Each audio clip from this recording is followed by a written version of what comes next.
Hi, Dr. Nima here, your rhinoplasty expert, to discuss the difference between using your own rib versus using cadaver rib. This is a question that frequently comes up, and people are usually pretty worried about taking their own rib because of the pain or side effects, but I do take care of those as well, which I'll get into. For the pain, at the end of the surgery, I do use a longer acting local anesthetic called Exparil that lasts for 3 days. So typically after those 3 days are over, there's not much discomfort left in the rib. There's actually only one study out of Korea where there was one surgeon and he compared his results from using your patient's own rib as well as using cadaver rib, which was irradiated. They looked at projection, meaning like they augmented the bridge, so they lifted it up, and they augmented the tip to stick it out, which is typical in Asian rhinoplasty.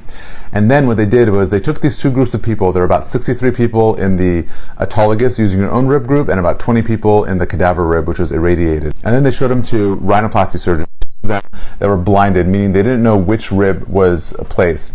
And they found that in only 6% of using your own rib was there a little bit of what's called resorption, meaning that the tip lost the projection and the bridge came down a little bit, so you lost a little of the effect of the graft. But in the cadaver rib group, 6 out of 20, so 30% of those people had a loss of projection and resorption of the graft. And then they looked at satisfaction surveys and scores, and they found that 73% of people were very satisfied with their results using their own rib versus only 30% using cadaver rib. So there's a pretty big discrepancy in satisfaction rates. My philosophy is that if you're coming in for a revision rhinoplasty, you want this to be your last surgery you'll ever have to do.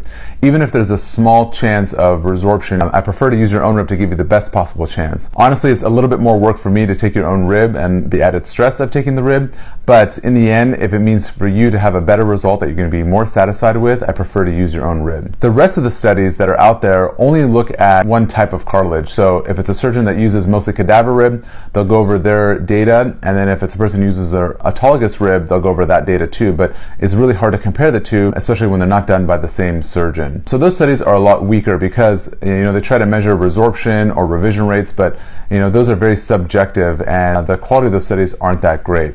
Now, there is more data coming out with fresh frozen rib that is different than irradiated rib, meaning the rib is not treated with radiation to be sterilized. Instead, it's treated by kind of detergents to help clean the rib.